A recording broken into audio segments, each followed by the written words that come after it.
I'm Yehuda Klein, the chair of the economics department at Brooklyn College, and we are working on this project with Hildegaard Link at Rutgers and John Paul in accounting at Brooklyn College. I'm going to give from like the 35,000-foot view down on the issue of treatment of ecosystem services. Then I'm going to pass the baton to Hildegaard, who's going to go into more detail on payments for ecosystem services. And finally, we're going to hand off to John Paul, who's going to go through two detailed case studies of how these issues are realized in the corporate world. I'm going to first give an overview of environmental externalities. When a firm decides how much to produce, when consumers decide how much to consume, they're generally responding to prices. That is to say, the prices that they see, the prices in the market. Externalities, that is things like pollution, negative byproducts, are in general not reflected in the market price, so only a few especially green and crunchy and especially sensitive firms and consumers are sensitive to these additional, say, third-party effects of their behavior. When we have goods and services like clean air or clean water that are underpriced, they tend to be overused. That's the take-home message from the issue of externalities. The policy implication of this phenomenon is that if air and water are free goods, if firms can dump whatever they want into the air or into the water, then they will overuse them. They will continue to pollute up to the point that they exhaust the last penny of profit from a production, regardless of the impact on others. The rationale for economic instruments is that if we price environmental goods properly, that is to say, through measures such as taxes and permits, we can change the incentive structure and encourage firms and consumers to use the environment optimally. The evaluation of environmental externalities. The first step in internalizing environmental externalities is to basically find a monetary value for them. The monetary value should describe who is responsible. What is often known in the environmental economics biz as the polluter pays principle is the notion that the one that causes the damage should bear the cost of remediation or mitigation, depending. I'm going to briefly discuss two different methods, general methods of valuing environmental goods and services, direct valuation methods and indirect valuation methods. Let me first define terms and give a couple of examples. Indirect methods are based on prices observed in real markets. Things like travel cost. If we are looking at the value of cleaning up a lake, then the amount of money that people will pay to visit, to fish in the lake, to recreate in the lake, is at least a lower bound on its economic value. Hedonic prices. We look at how much a house is worth if it's adjacent to a cleaned up river, as in contrast as it is adjacent to a polluted river. So the additional value of a house reflects the value that buyers, that residents place on a clean environment. Direct valuation methods, unlike those that are based on market prices, direct valuation methods are based on stated preferences in hypothetical markets. We have well-established methods like contingent valuation, where we ask a respondent, how much would you be willing to pay to have your neighborhood park expanded? How much would you be willing to pay to preserve an endangered species, and so on? Valuation limits to the general analysis of ecosystem valuation. Generally, our cognitive scope of individuals is limited in both time and space. Some impacts like climate change or like the storage of nuclear waste take place over centuries or millennia. And most of us, at least I can only speak for myself, can't really think that far into the future. Many of us can have a scope, a cognitive span that might go our lifetime or even the lifetime of our children and grandchildren, but it's hard for us to seriously value impacts that are going to happen 1,000 years from now or 10,000 years from now. And therefore, to say how much would you be willing to pay to increase the degree at which to preserve nuclear waste in Yucca Mountain for 100,000 years, that's something that most of us have a hard time valuing. Similarly, space. Now, I can certainly understand the value of cleaning up a river in my neighborhood or maybe even my city when I think about the value of preserving a endangered species in southern Africa or in the Antarctic. It's beyond the area which I can really realistically place a value. So the question as we try to deal with sustainability is, do these values make a difference? Do environmental externalities make a difference in terms of our understanding of sustainability?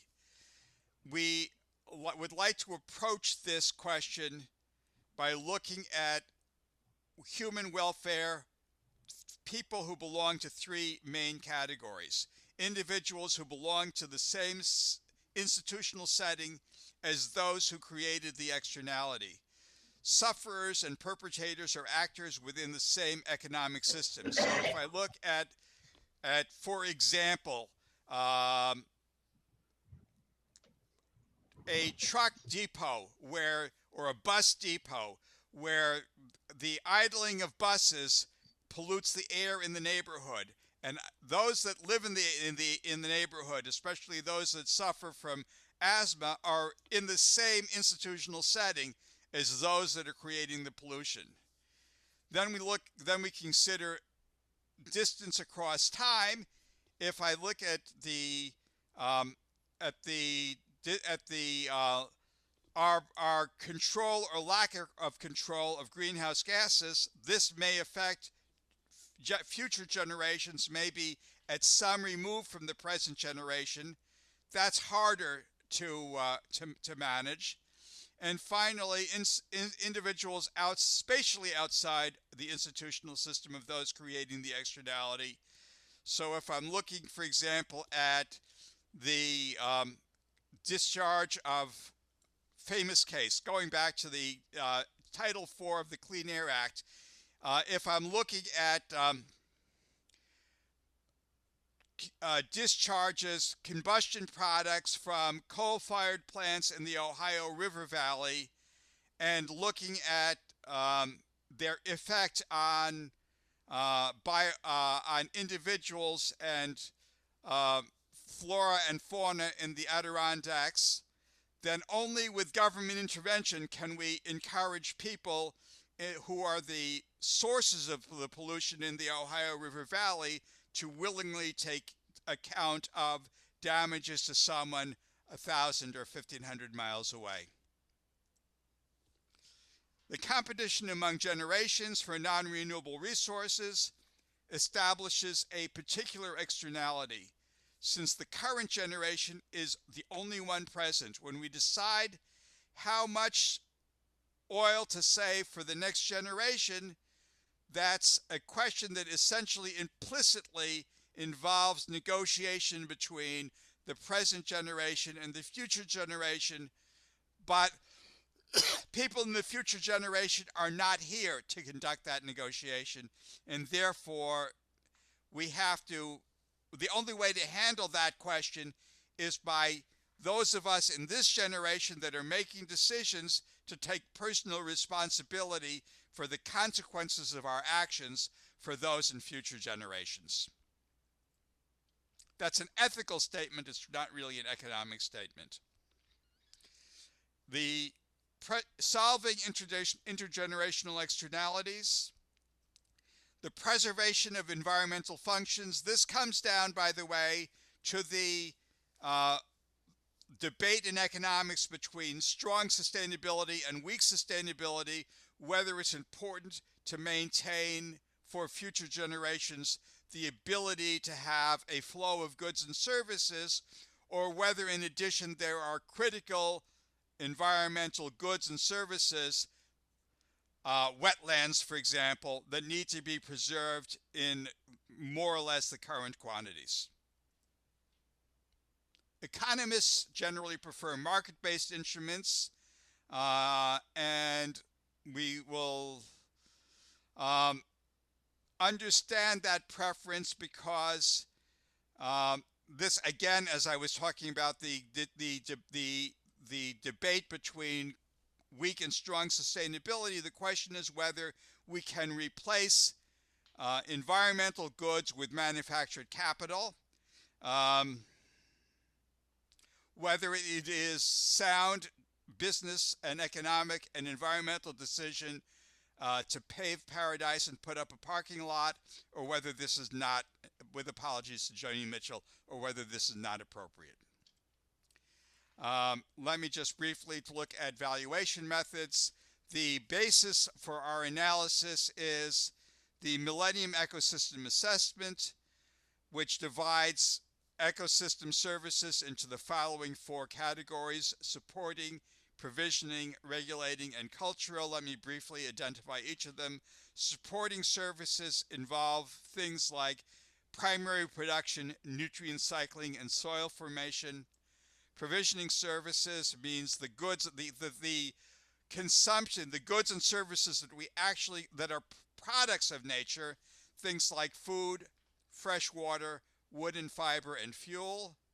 Regulating services is the ability of nature to manage our environment, air quality, regional and local climate, water purification and waste treatment, pest regulation, and the preservation of pollinators.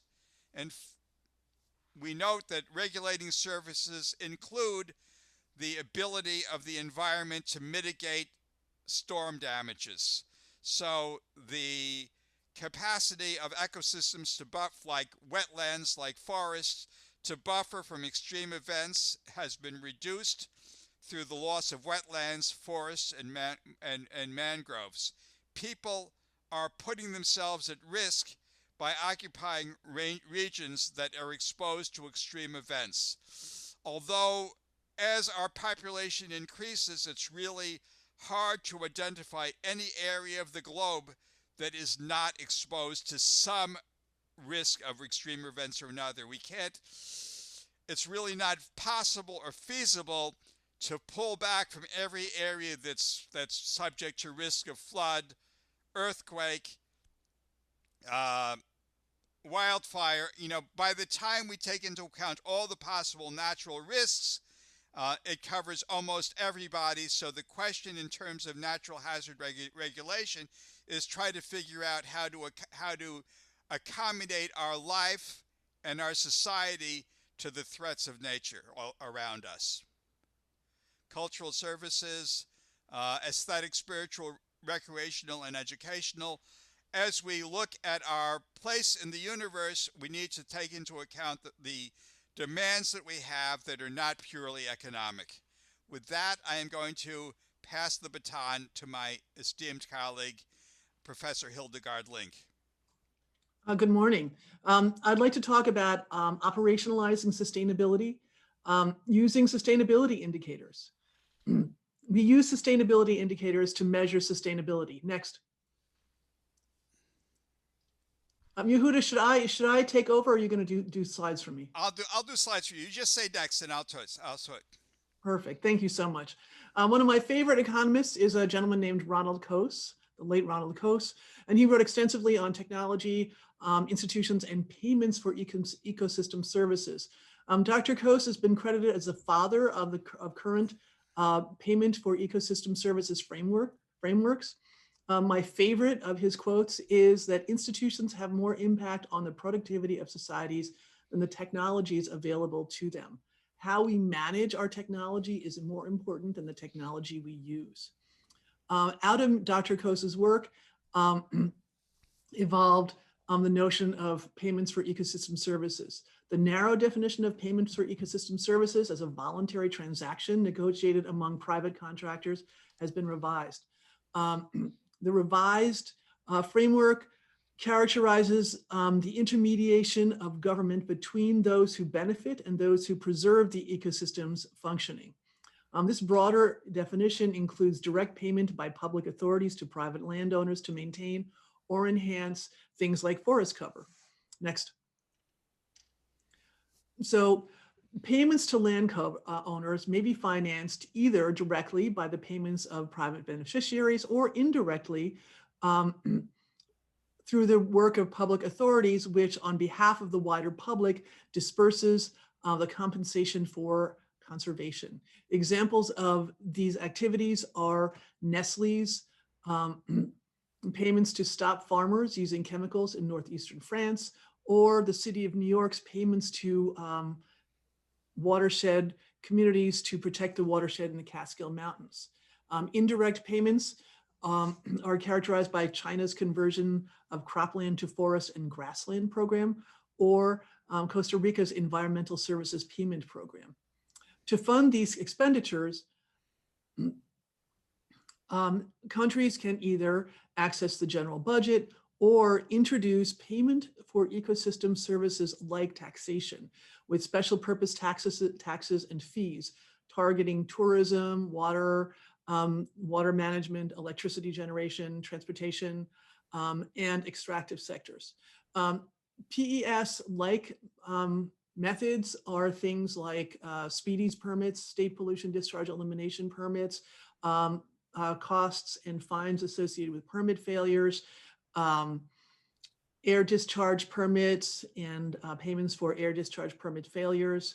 Other examples of PES-like payments are Costa Rica's financing its program with the resources generated from gasoline taxes, and Vietnam's approach to regulating hydropower generation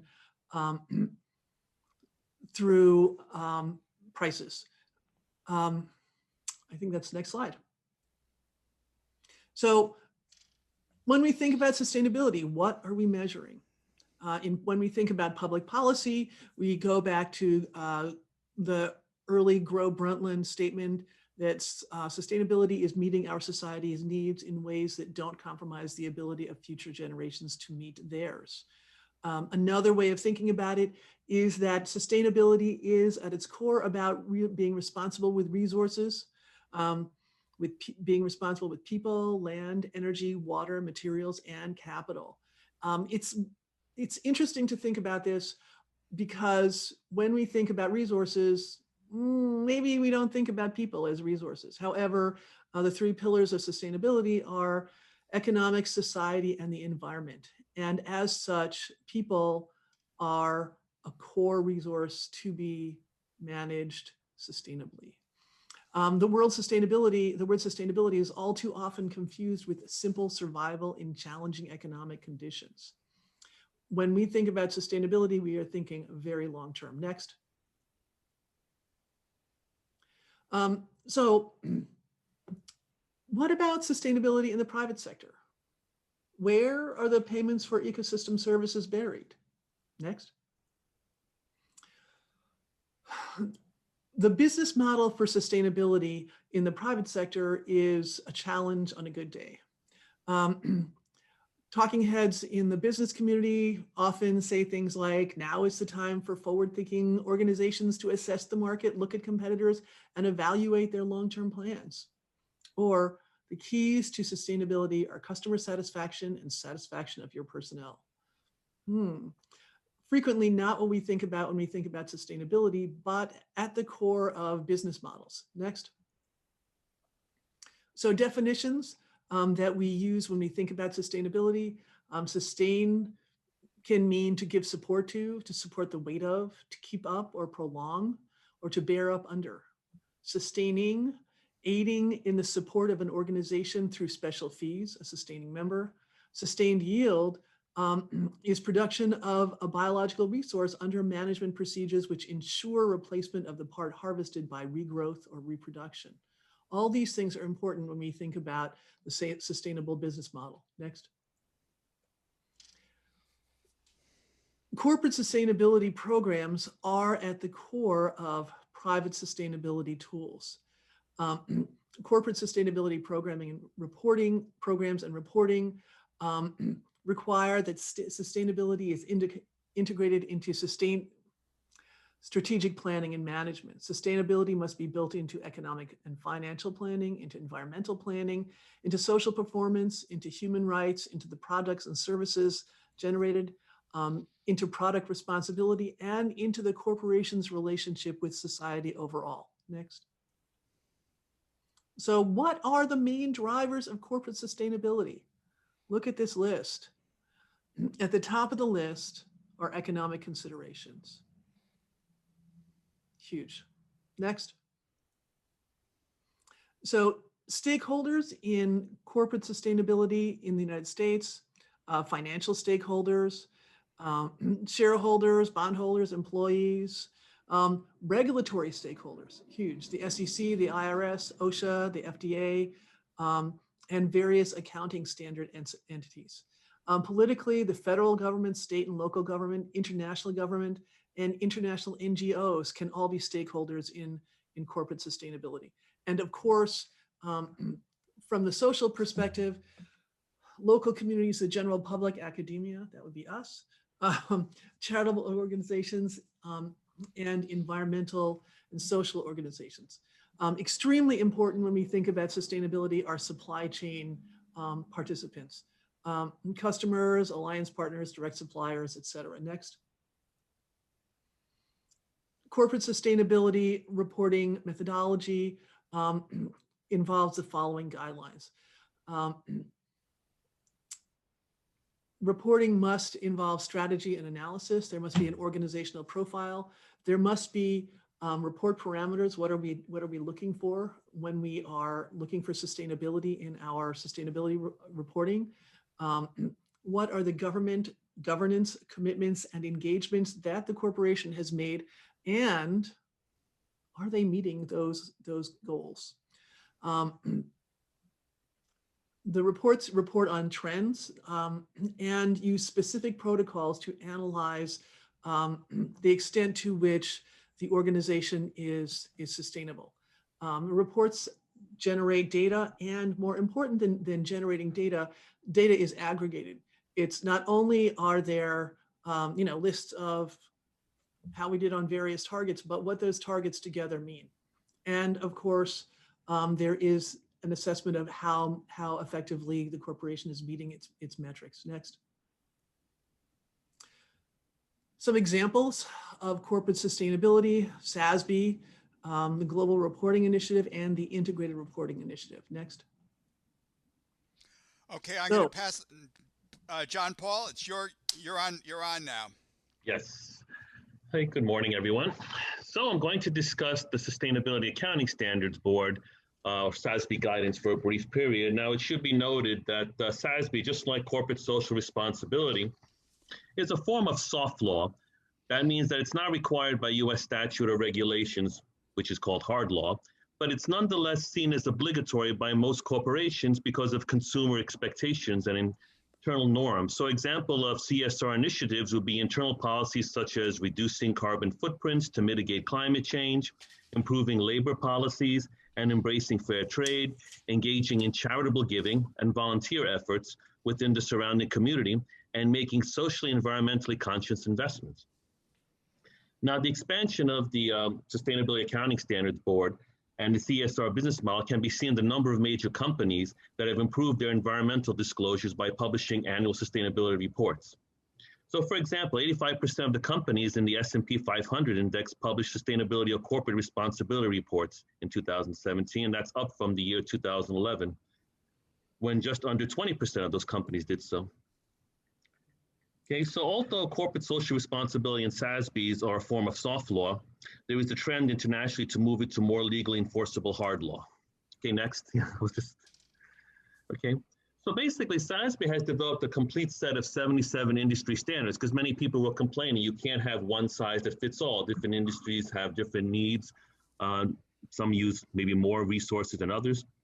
So in November 2018, SASB did publish these standards, providing a complete set of globally applicable industry-specific standards. Of course, some people say there should be more than that because there are a lot more industries. But anyway, this is what they're coming up with now, and it's a good start. And they have a number of metrics. And the SASB Staff and Standards Board followed a conceptual framework and rules of procedure to develop these standards. So they are basing it on corporate social responsibility. And these standards are explained graphically through the materiality map if you want to look into that. And they're available for individual sector download and may be viewed through the Complete Standards Navigator database. Okay, next. Okay. So the UN Global Compact Accenture CEO study on sustainability 2013 shows that CEOs recognize the sustainability challenge, but grapple with measuring and valuing their activities. So a lot of executives actually were kind of thankful that SASB came out because they're not sure how to measure something. How much electricity are we using? What is considered appropriate? How much is wasting it? You know, if they say, look, we need this for our operations, you know, how do we know if we're going over, you know, or not? Okay, so sustainability is perceived to be very important by CEOs. 93% believe that sustainability will be important to the future success of their business, and 80% view sustainability as a route to competitive advantage in their industry. But once again, they find it very difficult to implement and quantify. 38% believe they can accurately quantify the value of their sustainability efforts, and 37% see the lack of a link to business value as a barrier to accelerating progress.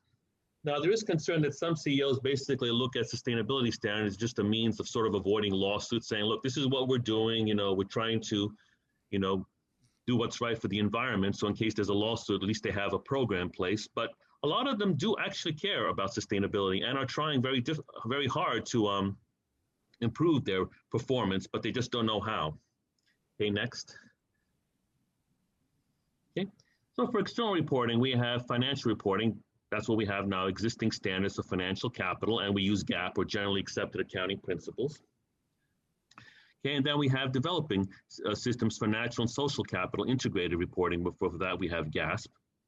And the internal management decision-making, traditionally it's management accounts, double entry, and ERP systems methods, but for developing systems for natural and social capital, we have systems and frameworks, LCA, CV, GHG protocol, IRIS, etc., methodologies. So a number of executives have complained about that when it comes to corporate social responsibility, there are a lot of different definitions and standards out there that are emerging all the time, so they're not sure which one they should follow. Okay, next. Okay, so corporate sustainability, just a brief definition, is defined as the contribution of business firms to sustainable development. You know, a number of papers have cited that. And conventional business firms predominantly follow a market logic that focuses on generating profit. In contrast, sustainable business models follow a comprehensive sustainability logic that integrates economic, ecological, and social considerations with regard to present and future generations. Now, a lot of people don't have specific training in that. And how business firms deal with sustainable development challenges depends on the information that is available for decision-making, how actual decisions are taken. So accounting supposedly constructs the reality that management refers to, as well as how stakeholders perceive an organization. So it is a challenge for the accounting profession to come up with standards, you know, that can measure corporate sustainability, whatever that means to a bunch of different executives. So they're all looking to the accounting profession to do that. Next. Okay, so what is market logic and corporate sustainability? So the dominance of market logic turns ecological and social performance into a means for the attainment of the objective of financial performance. And corporate sustainability is regarded by some as just another opportunity to advance economic objectives. As I said earlier, some people just see it, we just want to look good to consumers, and that's why we should adopt a policy of corporate sustainability. Other people do it because they want to avoid lawsuits or at least have a defense in case they are sued. And in order for business firms to embrace sustainability logic, there must be incentives based on market logic. So there has to be something that provides an incentive to corporate executives to adopt programs that are more sustainable. Okay, next. Okay, so for example, there was a study done, Turkey and its neighbors. So the concept of sustainability reporting and corporate social responsibility emerged in Turkey in the late 1990s and early 2000s. And why did that happen? Well, because they were becoming more integrated. Many Turkish companies were becoming more integrated with the international economy. So at that time, the market logic was, well, if we want to do business on a global scale, we do have to adopt models of sustainability reporting and corporate social responsibility. So Turkish companies started to initiate environmental protection, promotion of social welfare, and justice to gain competitive advantages in the global arena. But yet, compared to two of its neighbors, and they chose Russia and Greece, Turkey lags in the number of companies preparing sustainability reports. For example, 35% of companies in Russia were preparing sustainability reports, and in Greece, there's 27% of companies were preparing sustainability reports, but Turkey, only 11%. Okay, next. Okay, so the question is, one could look at that and say, well, what does that mean? Does that mean that executives in Russia and Greece, are more interested in corporate social responsibility than Turkish executives are? Not necessarily. We shouldn't necessarily interpret the data that way. So why do more Russian firms adopted corporate social responsibility reporting? Well, because the Russian economy is dominated by the energy sector, so corporate social responsibility focused on energy saving and environmental protection. Apparently, there was a huge competition for extracting the resources. So basically, the Russian government wanted to protect that. So that's what they told companies, start focusing on corporate social responsibility reports. How much did you extract? How efficient are you? So that's why Russia did it. Now, why did Greek companies invest in environmental projects? Mostly because of European Union regulations. So they wanted to do business with the European Union. The European Union said, well, we want you to prepare corporate social responsibility reports. So what about Turkish companies? Well, according to them, they wanted to invest in educational facilities and supporting women and disabled people in society. So they weren't as interested in the environment because they felt that there were other issues in their society that they had to deal with. So the market logic in Turkey is we need to help those who are suffering, supporting women, and there's a high amount of level of illiteracy among women and other groups in Turkey. So they want to build more educational facilities, more shelters that would help them. So that is a form of sustainability, the impact on society, but, it means that they're not as interested in the environment. So a lot of times, many countries, their issues are that they want to help those who have the most problems in society, and maybe, dealing with the environment is not necessarily something they can do at this moment. Okay, next. So anyway, the first ever industry-specific standards issued for SASB, they issued 77 of those, and SASB is one of several groups that the Center for Safety and Health Sustainability has engaged with as part of its efforts to ensure that human capital metrics are incorporated into sustainability practices. And they address 26 business issues relating to the environment, social capital, human capital, business model, and innovation, as well as leadership and governance. Next. Okay. So here's an example. A lot of these have become very technical. So the entity shall disclose the total amount of energy consumed, excluding fleet vehicles, which some people are really surprised. Why are you excluding fleet vehicles? Those are probably, something that actually probably does take up a lot of energy. But anyway, you're supposed to report the total amount of energy, excluding fleet vehicles, as an aggregate figure in gigajoules. So I'm not a scientist, so a lot of these terms I don't really know. I don't know what gigajoules are, but. And the scope of energy consumption excludes fuel consumed by fleet vehicles, but includes energy from all other sources. And some people are saying, well, you kind of cater to the industry there because fleet vehicles probably take up, a lot of the energy, probably use up a lot. But anyway, that's what happened. And the scope of energy consumption includes only energy directly consumed by the entity during the reporting period that can be measured. And in calculating energy consumption from fuels and biofuels, the entity shall use higher heating values, also known as gross calorific values. Again, I'm not familiar with this terminology, but that's what they use, which are directly measured or taken from the Intergovernmental Plan on Climate Change, the U.S. Department of Energy, and the U.S. Energy Information Administration. Okay, next. Okay, so this is the accounting metrics we're going to look at when I look at the case studies. So the entity shall disclose the percentage of energy consumed, excluding fleet vehicles, that was supplied from grid electricity, and the percentage shall be calculated as purchased grid electricity consumption divided by total energy consumption. Next. Okay. So once again, I'm looking at the agricultural industry. So we chose Kellogg's and Hershey, which we looked at. Now we did look at their financial statements, the regular ones, the ones prepared by generally accepted accounting principles, but we didn't find really any information relating to the payment for eco services. So that's why we decided to go to SASB and the corporate social responsibility reports, which once again are not required by law, but a lot of large companies are using them.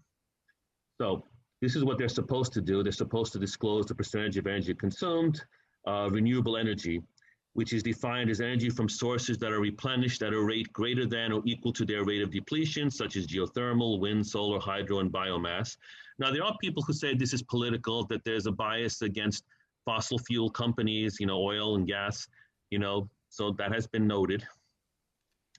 The percentage shall be calculated as renewable energy consumption divided by total energy consumption. So they basically have all these metrics, okay, which I'm not going to read to, but they're available. Okay, so can you click on the link? So as an example of Kellogg's Sustainability Accounting Report.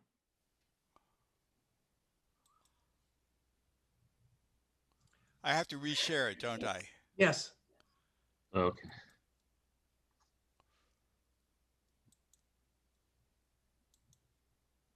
Is it shared now? Yes. Could you scroll down, please? Okay, go to the executive summary. It's right there. I probably have to share again, right? Yes. Life is wonderful. Yeah. Tell me when you get to the page I want, then I'll share it. Yes, keep going down. Let's see, where is it?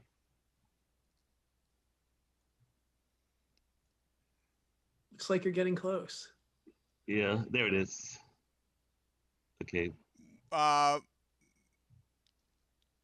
Do we want water? Well, we're looking at electricity, but we can do a whole bunch of them. But yeah, I was specifically looking at electricity, but they do have, we're a little too fast. Okay, here's climate, energy, water, waste, packaging. Yeah, let's just look at this and if you can make it a little larger, maybe just me, but I'm having a tough time. Make it full screen. It'll be easier. Mm-hmm.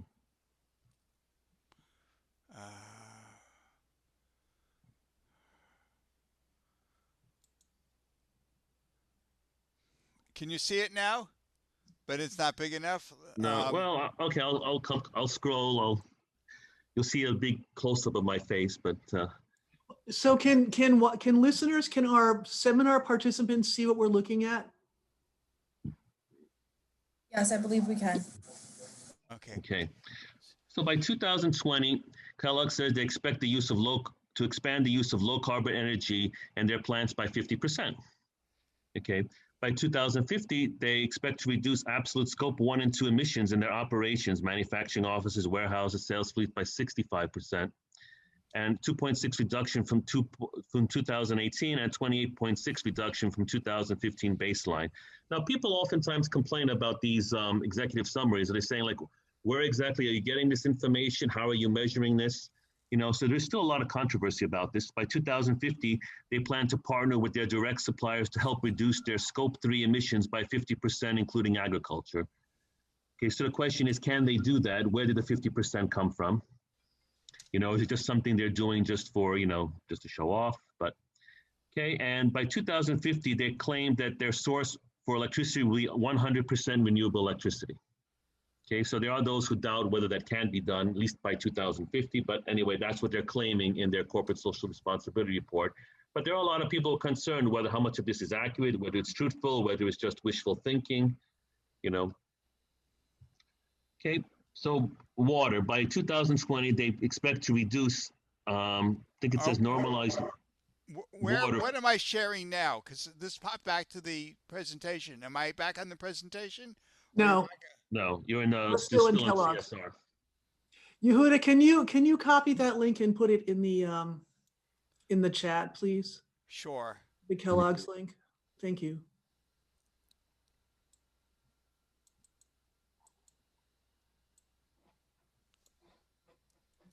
Okay, let's. Well, in the meantime, so when we talk about SASB and when we talk about sustainability reporting from the accounting perspective, this is what we're talking about. And it's a big improvement. You know, companies are being more transparent about their sustainability operations, but many people still feel there's a lot more to go, you know, obviously, but this is going to take time, you know, and so many people are wondering about how accurate this is, you know.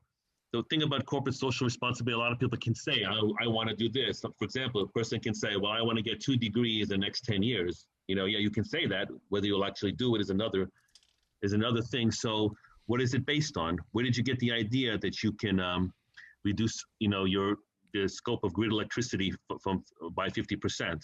So they want that information to be released as well.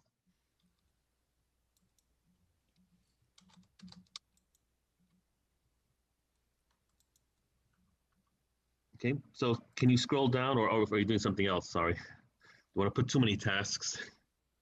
I'm confused. I don't know where it is. I don't see it anymore. So I hope other people do, but I don't see. Oh, here it is. Here it is. Okay, we'll go back to the presentation. I'll go to Hershey's. So, you know, we kind of looked at Kellogg's. Now we can look at Hershey's in the time we have left. Anyway, so. We're good. Okay. Okay, so let me reshare with Hershey's.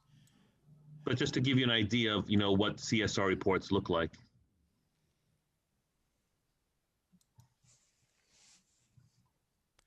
Okay,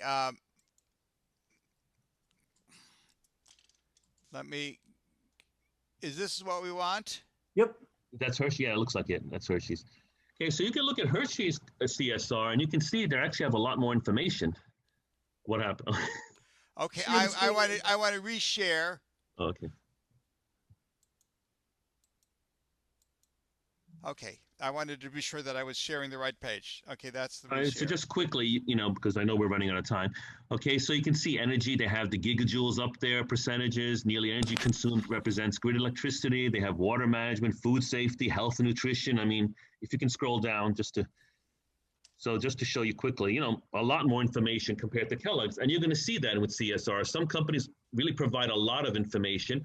Other companies, you know, provide skeleton information. Remember, they're not required to provide any of it, at least not by law. Okay, so, all right, so go back to the PowerPoint slides. I'll wrap up because I think they got the idea, hopefully. And you can always go and look at that yourself if you want, you know, more detail. So let me go back to reshare. Hold on. Let me go back to reshare. Okay, I'm sorry. I'm confused. No problem. Never admit that in public. Yeah, I'm glad it's you and not me because I probably would have done the same thing and even worse. So. Okay. Oh, I see what I got to do. Share screen. Okay. And make sure you hit the blue button on the right side. Yep, there you go. Okay, we did that. So we now got to go. We've done that, and now we got to do the last couple of slides. Yes. Hildegaard, why don't you finish up? Mm-hmm. But I have to say my own name here. So this certainly is an extension of my dissertation work on payments for ecosystem services and electric and water utilities. Both of these types of entities are quasi-public organizations and subject to public utilities commissions or similar bodies oversight. As such, their financial records are public. I think this answers a couple of the questions that were showing up in the chat. So looking for payments for ecosystem services in water and electric utilities was not difficult because their financials are out in the public sector, and using the COAS framework for payments for ecosystem services, there were many different categories that could qualify as payment for ecosystem services. There's a public utilities reporting guideline tool that lays out a range of payments that fall neatly into the category of payments for ecosystem services. We looked at the sustainability reporting systems for both Kellogg's and Hershey's, and it was difficult to find anything that looked like payments for ecosystem services. Next, John. Okay. So the SASB standards implementation, some people are saying promise is not kept. At least that's what they're saying in the literature. But I'm pretty happy. I mean, we had nothing at one time, and now we have something. I'm not saying there's no room for improvement, because there's a lot of that. But the goal of the study has been to identify payments for ecosystem services buried in corporate financial reporting, which is more difficult. In reviewing CSR and SASB standards and the sustainability reporting of two corporations, Kellogg's and Hershey's, we identified the following barriers to imputing PES values. And corporate sustainability reporting is not mandated. So the information report is driven by the needs of each corporation rather than a common set of values. And while corporation expenses include payments for ecosystem services, they are not readily identifiable from publicly available data, but it's getting better, but more needs to be done. So that's why we're not able at this time to present empirical results across companies. That's going to take more time as we look through more companies and how transparent they are. So let me just wrap and say and acknowledge that this study raises more questions than it answers. We hope to extend this project in one of more of the following directions. We will be looking at how regional variation on environmental, social, and economic values affects sustainability reporting standards from country to country primarily. We'll be looking at how payment for ecosystem services are specific to individual regions, industries, and biomes. Payments for ecosystem services are paid by corporations independent of. So we would like to acknowledge that ecosystem services that there is payment for ecosystem services. However, given the business model of each corporation, they are not necessarily, and their market logic, they are not necessarily required to disclose the information that academics and other analysts would need to be able to make cross-country and cross-company judgments. Capturing payments for ecosystem services will enable us to sustainably manage our natural and human resources. Thank you very much, and I will post this up with contact information for the three of us when I submit a revised presentation for submission to the conference. Right. And we did well. 11 minutes left for questions and discussion. We didn't go over. That's good. I was worried about that. It's like, would we finish? So, hello, can you hear me? This is Joel Hartman. Yes. Yes. If you could stop sharing your screen, please, we could see you a little better. And maybe I will do that. Thank you. I just needed to be reminded. Stop share. Okay, now you see all of us. Excellent. And we see all of you. All right, great. So there's a couple of related questions from Lavanya Atavani and Annie Prince in the chat. I might point out to you. Annie says it's difficult to measure sustainability. Do you think companies might falsify and manipulate their CSR reports to lure in investors? And Lavanya sort of asks a related question. How might we check the veracity of these CSR counting reports? Well, the answer to that would be to basically employ the use of SASB auditors. The same way we have CPAs who audit financial reporting of companies, we would have to have SASB auditors. And some of them may necessarily be engineers as well, obviously not just accountants. We need people who are trained in SASBs as well as engineers and other professions to monitor the companies and look at their operations to make sure they are complying with the standards as they claim to be. I think there's let me just add on a bit. There's embedded in that question the concern, which I share, that there's an element of greenwashing going on, that people are participating in SASB and similar sustainability standards and reporting in order to make themselves look good, and therefore they're reporting just those parameters, those metrics, which make each company give each company the best image. That's a concern, and that again is, as John Paul was mentioning, the reason why we would need special auditors to be able to identify any gaps, any daylight between their reporting and their actual performance. People have said that SASB is like corporate virtual signaling. I'm sorry, Hildegaard. So there are entities. Thank you, Kevin. There are entities and frameworks like the Dow Jones Sustainability Index that do require that corporations report I'm not gonna say rigorously, but I'm going to say fairly rigorously their sustainability performance. So in order to be part of green investment funds, they do need to meet a certain set of standards. So just if I may follow up, so it sounds like in most cases, the auditing is voluntary and the companies have to initiate that either because they want to or because they want to be listed in a particular index. Is that yes. true? Yes, yes. And so the ISO 14000, which is not an explicitly sustainability index, but it's a precursor to SASB. People, organizations chose to do that.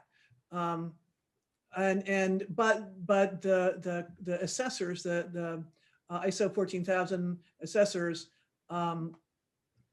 are trained and follow a specific set of protocols, and they follow a specific set of protocols for everyone.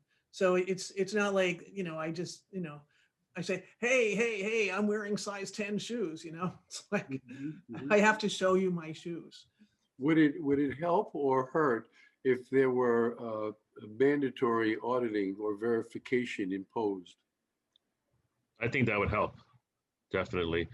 Then people would know what they have to look for. They would have to adopt the same standards, or at least industry-specific standards. You can't have the same standards, obviously, for every industry. But, common standards shared by industry or region, global region, that everyone can adhere to and will follow. So, yeah, I think that would definitely help. Hello, can you hear me? Having mandatory. Hold on, Dylan, just a second, Dylan. Yeah. So Andy Offman was talking about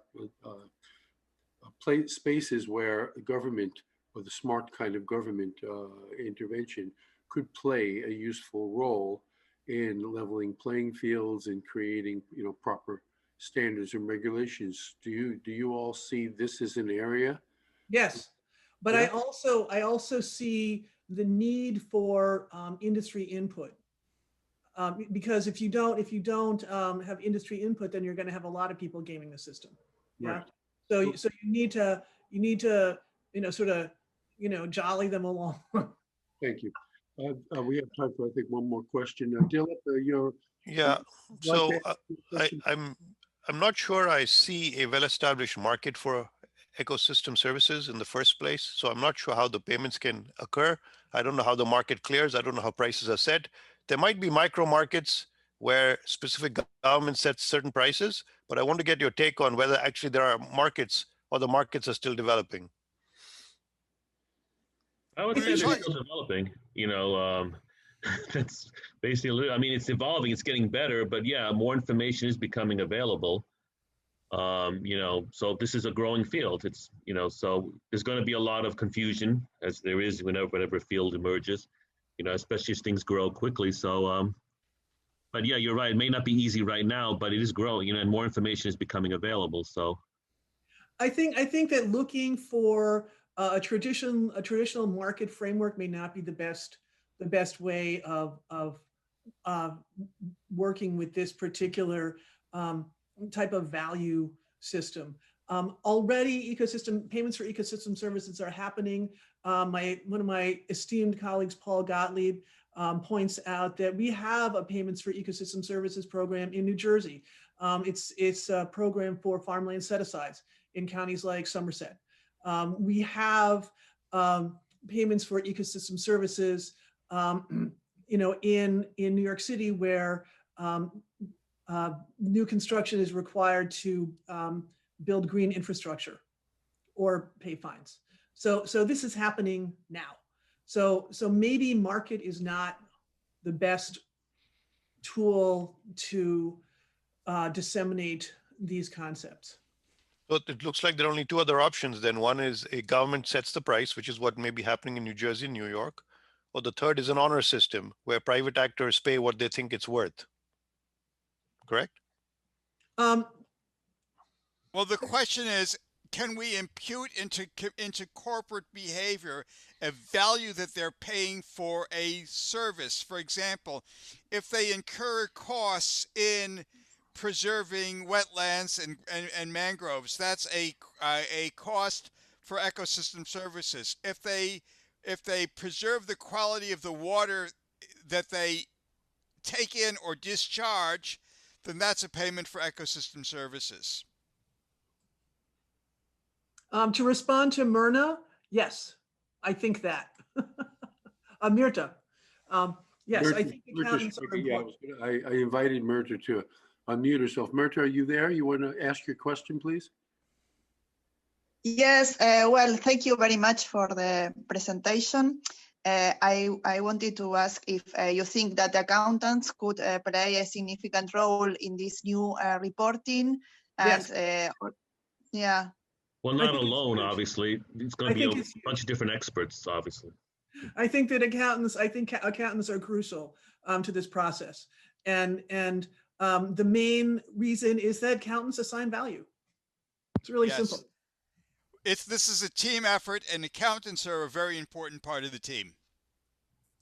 Thank you. How would you suggest then? How would you envision accountants becoming more knowledgeable in this area? Because you cited reports, and I've seen some too, in accounting journals where many lament the lack of understanding on how to do these kind of things, the lack of training in schools, and other professional organizations. So people can take my ecosystem services valuation course. Rutgers, okay. So, but you know, all right. So, how human ecology? Yep, that's us. How do we get them up to speed? And how would you see them then getting involved in the kinds of conversations where they could most productively play a role? Impact. Well, if you start testing, I'm sorry, Hildegaard. No. I was going to say, I don't know what it's like to be an accountant. I'm just an engineer. My colleague John knows what it's like to be an accountant. Go ahead, John. Well, obviously, if you provide more sustainability courses, you know, and you all obviously require the CPA exam to test that, that could be a way of doing it. For example, accounting information systems is becoming more prevalent in accounting curriculums. At one time, people thought accountants and computer, they're not computer experts, but now more of them are experienced in that field, and it's being taught more often in the curriculum. And if it's going to be taught, required in order to become a CPA, I think that's how you would do it. That's how you encourage any professional to obviously expand their knowledge, So I think that's one way they could do it. You've got some maybe more experience. Some of us who have tried to get some of these things introduced in the curriculums in the accounting and finance, and Andrew Hoffman mentioned about how tough that is. What do you think would be helpful to those of us who want to see this picked up on in accounting curriculums, integrated reporting and SASB and stuff like that? Because it's not yet in my school, and I imagine it's not yet in many, many other schools. So what would be a good way to see that uptake in more schools? Mm-hmm. So maybe what we need to do is do like, sort of symposia on these topics, sort of informal, so that, people can have their interest piqued and then start running classes. It probably, maybe like 5-year period, start running SASB, and it could be sort of like a teach-in, SASB teach-ins. Could be fun. I think this session is a model of one approach to this, and that is we just engage with interested faculty across disciplines, across the sciences, economics, and accounting, and work together to bounce ideas off each other. Okay, just real quick, and a final thing from Sylvia Testamonte. I don't have time to ask Sylvia for you to unmute, but she asked, what do you think about the role of GRI in its standards in sustainability reports? I actually have not done a deep dive on GRI. I've looked at SASB pretty closely, and I've looked at the Millennium Ecosystem Assessment requirements, and that could be an interesting thing for me to do next. Okay. Yeah, it's emerging. We're still learning. I'm still learning. Definitely. Yeah. I'm gonna throw one more thing out. So not surprisingly, the Millennium Ecosystem Assessment framework is kind of a scholarly framework, and it's something that international assessors tend to do at a sort of country and multi-country scale. On a more local scale, the US government and I think the Canadian government use a framework that's called ecosystem goods and services. It's an ecosystem goods and services assessment, which is it's much more concrete, it's much more geographically specific, and it's much more stakeholder community specific. I think it's a really nice way of what I call operationalizing a larger the larger Millennium ecosystem assessment concepts, which can be, you know, kind of scholarly to the extreme. Thank you. Well, thank you very much. And John, to your point about we're all in learning mode, steep in many cases for a lot of things related to this. I think this is a good start, and I'm going to suggest that some of my accounting faculty watch this video, which is going to get recorded, as all the others are, will be on the website, to educate us more and educate the faculty more to help you know, us move up this curve. So thank you very, very much for your presentation. And Thank you. Learn Thank more you. about a complicated but very core issue of how do you know where you are, you know, how well you've done.